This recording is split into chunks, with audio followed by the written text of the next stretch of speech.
பிரதான மந்திரி, லக்ஷ்மி தேவி, வாருங்கள். பயணம் எப்படி இருந்தது? அருமை. நிம்மசேத் எங்களை நன்றாக பார்த்துக் கொண்டார். மால்சாவை காண வேண்டும் என்பது என்னுடைய விருப்பம். அவளை பார்த்து மிக நன்றாக உணர்ந்தேன். எனக்கு புரிகிறது. இருப்பினும் நாங்கள் இருவரும் முன்னமே தெரிந்த மாதிரி இருக்கிறது என்று அவள் சொன்னாள். ஆகட்டும், பிறகு என்ன நடந்தது? தேவா, அவர்களிடம் திருமணத்திற்கான இடம் பாலி என்று சொன்னேன். நிம்மசேத்திற்கு அது பிடித்தமான விஷயம்தான். ஆனால் மால்சா தேவிக்கு பிடிக்கவில்லை.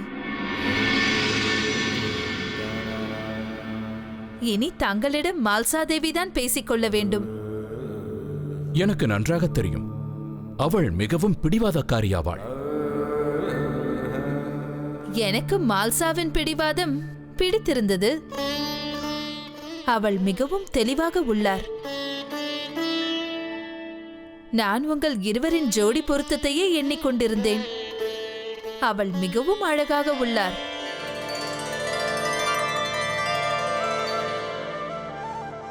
தேவா, நிம்மசேத் இந்த திருமணத்தை பற்றி கொஞ்சம் பதற்றத்தோடுதான் இருந்தார்.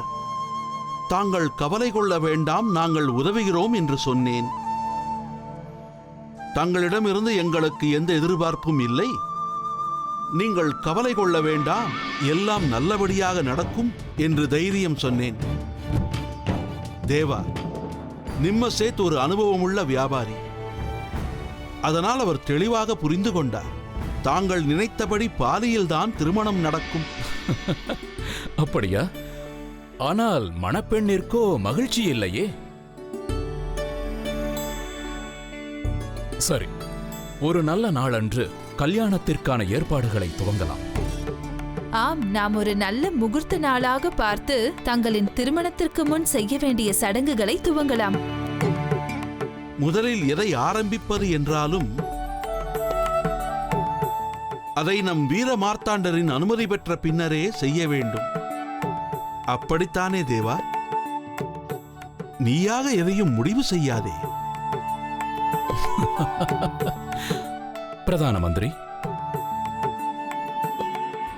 லக்ஷ்மி தேவியார் அவர்களுக்கு என்னுடைய அனுமதி தேவையில்லை.